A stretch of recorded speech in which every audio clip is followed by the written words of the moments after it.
So we're just leaving the Curacao Marina. It's been one of the nicest marinas we've been to from a staff perspective. It's very industrial, it's not very pretty here, but the staff have been extremely helpful. The boat was nice and safely secured whilst we went back to Australia. Hard to imagine that we only got back here literally a day ago and now we're leaving off on a 5-day passage to Panama.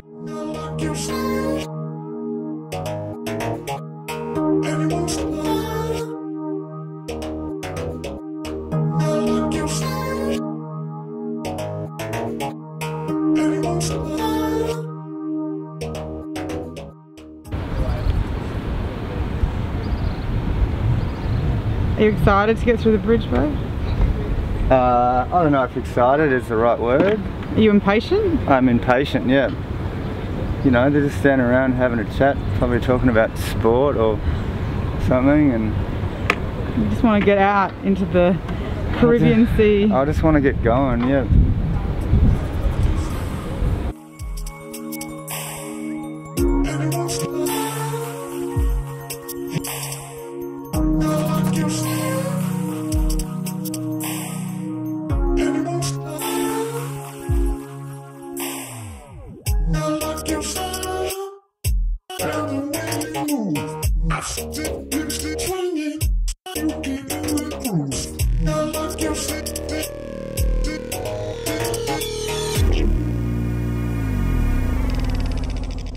It's been a gorgeous first day of passage. We've had really kind weather.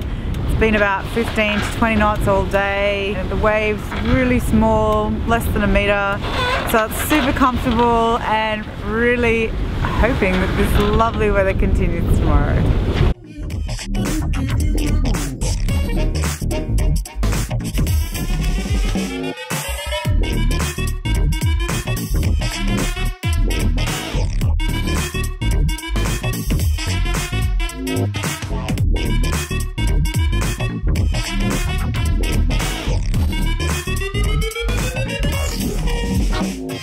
We've completed our first night of the passage to Panama. It was a pretty calm evening. We had some periods where the wind would shift around to the south a little bit and some weird swell which would cause our main to bang, but otherwise a pretty uneventful night. Glorious full moon which just got brighter and brighter and brighter as it set. Fair amount of marine traffic, a few tankers. Yeah. Tired. Passage from Curacao to Panama is around 700 nautical miles, and to be honest it's something that I've been dreading for around at least a month, or probably a little bit longer. It's supposed to be one of the top 5 worst passages you can do anywhere in the world, and the reason for that is that over February and March the trade winds all collect down the bottom of the Caribbean Sea, which is where Panama is. And the ocean also goes from around 3,000, 4,000 metres to around 200-300 off the Colombian coastline. So it's really rough seas. It's not unusual to have 50 to 60 knot winds and 5 to 6 metre seas. Ironically, it's day 2, touch wood, it's absolutely beautiful and there's not even a metre wave outside.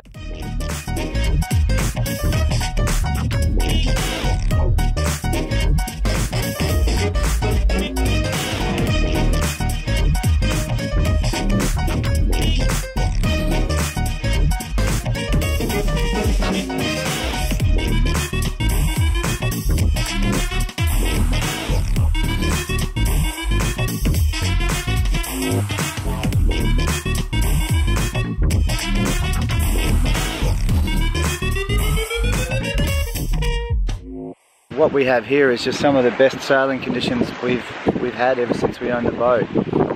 Nice following wind. We've got the Jenica up doing about 6 knots. Alyssa's just being a champion sleeper. I don't think she's ever slept so much on a passage. And I've got 2 fishing lines out, so hopefully we might catch something.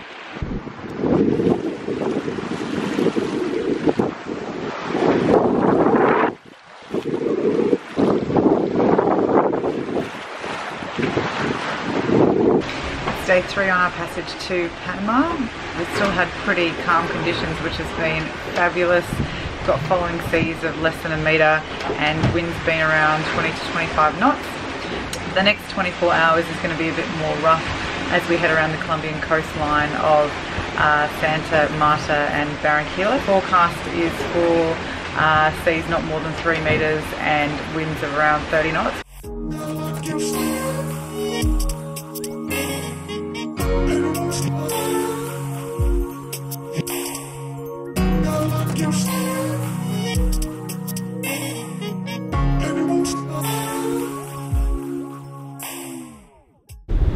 It's been a pretty eventful afternoon. Alyssa woke me up from a nap saying, "Chris, I think there's too much wind, let's pull the Jenica down."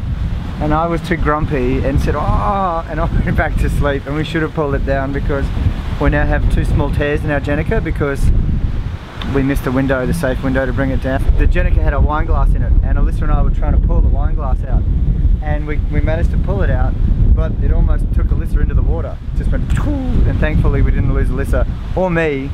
After getting the sail down, we didn't manage to get it in the water. We packed it away. We started to just calm down a bit. Then we caught this massive Mahi Mahi. Oh. Oh. Nice fish, baby.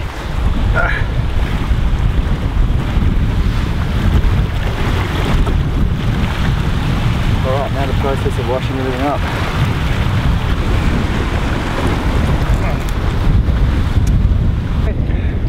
This is the second attempt at filleting a Mahi Mahi. This one is way bigger than our first attempt. And we have really gotten most of the good quality meat out of here.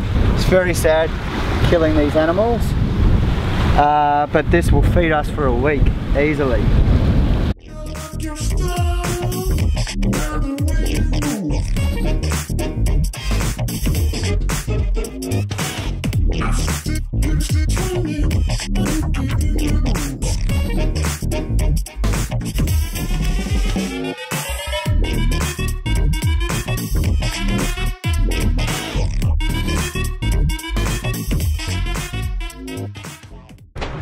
Day 4 of our crossing to Panama. Last night we hit the strongest weather of the passage. It's been around 40 odd knots, 30 to 40 knots for the last 12 hours or so.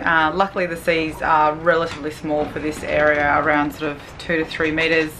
And we also have an ongoing current, which we've had for the last few days, which meant we've been going a lot slower than what we've expected. So we're not really going as fast as we wanted, but still traveling relatively comfortable and really just waiting out this weather until tomorrow when it's forecasted to get a bit nicer. It's been really rough the last 24 hours, so Alyssa and I have taken turns sleeping here on the saloon.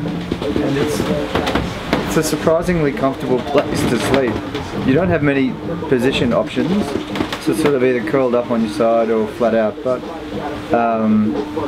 it seems to cushion a lot of the impacts the boat feels. So it's much better than sleeping down in the bunks or in the berths.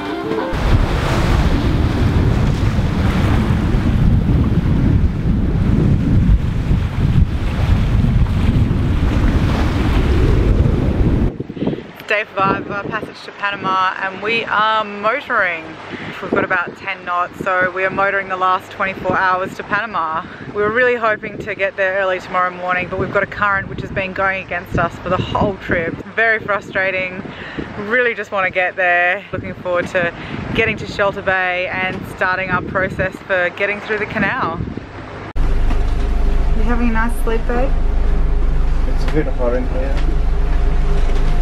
Don't what? Well, I didn't quite hear you. What'd you say? oh,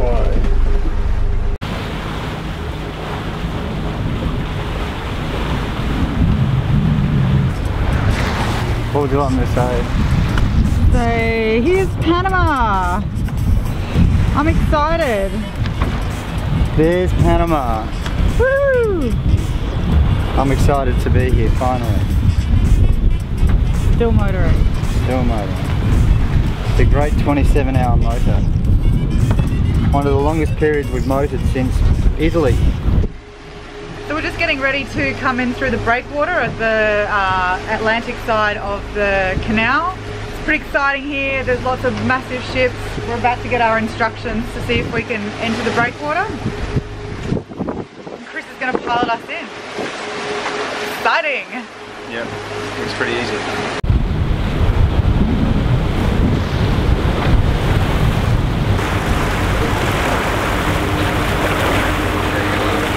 I think we've just exited the Atlantic. I don't know how you would distinguish this water from the water in the Atlantic. I've done it. It's done. Right. Fair enough. Just need a little bit of luck to go our way, be at Measure tomorrow, and hopefully a short transit time, and then we can have a bit of time to relax and check out Los Perlas on the Pacific side. Maybe even San Blas, but we'll find out tomorrow.